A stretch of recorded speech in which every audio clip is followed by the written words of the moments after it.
Lopez, and I'm representing the Colorado Latino Forum, Denver Chapter Board. So I would like to just share a little story of my own. So I was homeless for quite some time, and I can say I was staying from place to place, sleeping in my car. Sometimes I would wake up with tickets on my car because I was sleeping on the street.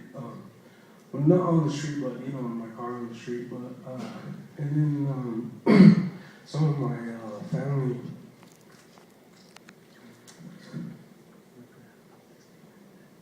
Sorry. Okay.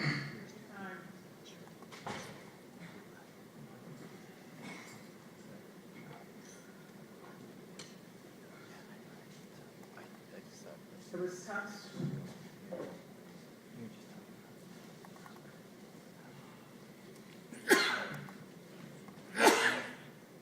So some of my family was on affordable housing, but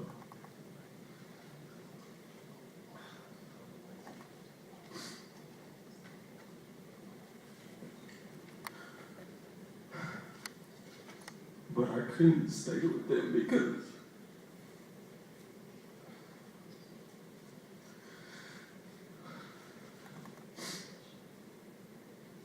they were afraid of being kicked out. And so there's various things that go on within the affordable housing apartments that are being built and the way things are being run there. So I, but of course they're my family, so they're like, well, I'll let you stay tonight, I'm like, all right, cool, and then I tried to get a permit through the city of Denver to like put on my car so I would stop getting tickets, but I couldn't prove where I stood, where my home was, so that was not an option. Just to try to reduce the price of how many tickets I was getting.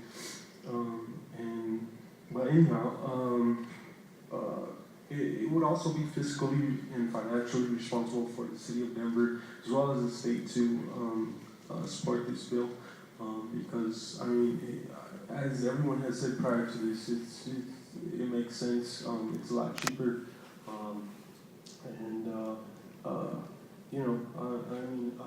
And what I've witnessed here today is that,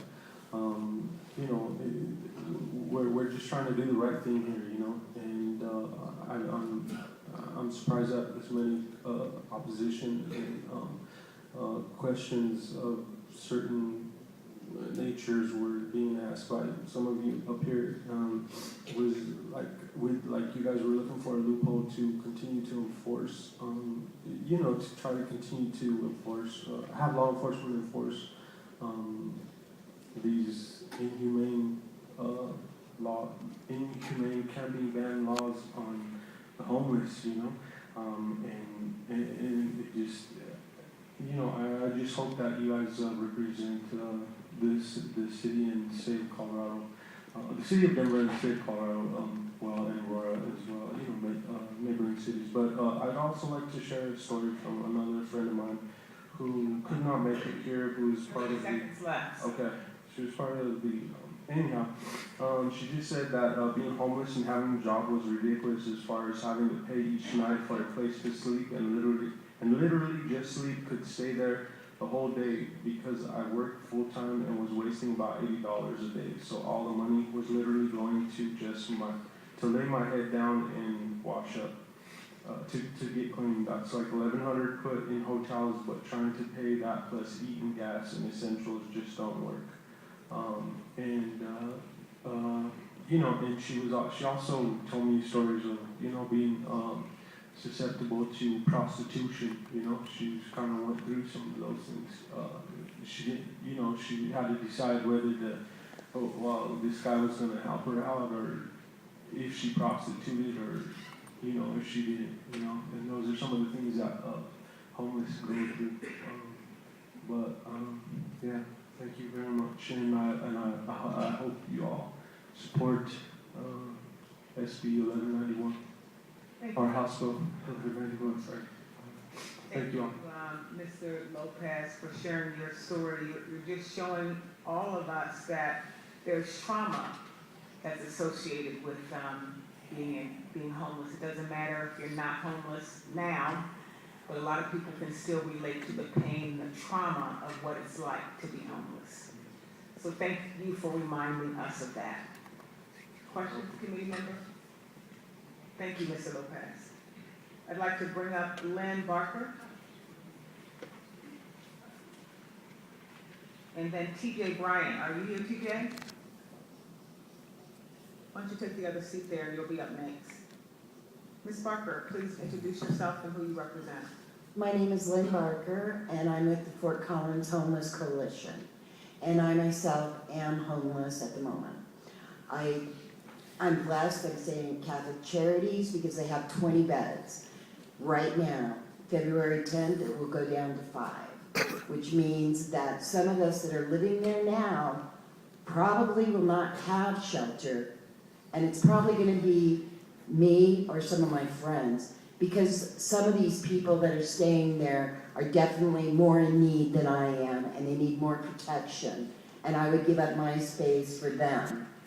But I do want to say thank you, Mr. Salazar, for bringing this back again this year. It's a huge issue.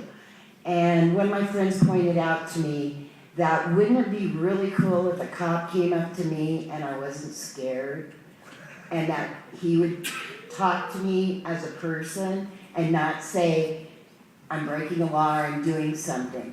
And I want to tell you a personal story. This happened in Fort Collins. I became really homeless in June, so it was summertime, and I wasn't carrying my possessions because I was a resident. And I would go to Safeway downtown in College, and I would sit down there. I would go in to buy something, come out, have some coffee, cigarette. I'm sorry I smoke, whatever. But, and nobody ever said a word to me. Then I went into what they call overflow, which is those 20 beds. Now I have to carry all my possessions with me. And so one day I was there, I had my possessions, and this guy, and I'm just sitting there, I had just gotten off work. I was gonna go into Safeway because I love their brownies, all right? And this guy comes up, flashes his badge, scared the heck out of me because I was just sitting there, and he said, you can't be here. And I was like, what? So we had a discussion, believe me, and after that I even went in and talked to the manager. But before, I didn't look homeless. Now I looked homeless because I had all this stuff around me. That's profiling, and it happens all the time. And the guy brought up prostitution. A guy approached me, said, oh, I'll give you some money. And I'm an old lady. Oh my God, what are these younger women getting that have to live on the street? I was appalled. Luckily, he didn't do anything. But anyway, but the younger women, that just stunned me. Anyway, we need somewhere safe. And we need housing. That's all I want. I have a job. Well, I had a job. Country Buffet closed. All right? So I don't have a job. But I'm willing to have a job. I can do it with the shelters. But I need a home. I need to be able to save money. And we're talking $2,000 to $3,000 that I need to save to get into a home. And until that happens, I'm going to be on the street and homeless. And that's absurd in this age. In America, in Colorado. Colorado's my home.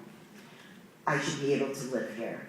And I have been a taxpayer for, like Mary said, for a very long time. And when I was losing my home, I reached out and asked for help. There wasn't any. And then I was living in my car, and I got tapped on the window and said, move along. He didn't ask me what was going on. He just said, go. And that's how we're treated. We're not, and I have used all the services in Fort Collins, which are, I'm housed, everything I'm wearing was given to me. Most of it, all my possessions were given to me because I have used the services. I'm not crazy enough. I don't know what it takes to get on a list for housing, but I don't qualify for anything, which is absurd. But then again, even if I was crazy enough or old enough, there isn't even housing for them. So we're going to be on the street. We're here. I don't want to be there, but I am. Thank you, all of you. Thank you for sharing your, and I think you said it well when you said you just want a house. You just want a place you can call home, safe. I think that's reasonable. Questions? Thank you. There's 15 Please million introduce yourself and let's see, let's bring up someone else. Donna Garwood. I'm gonna-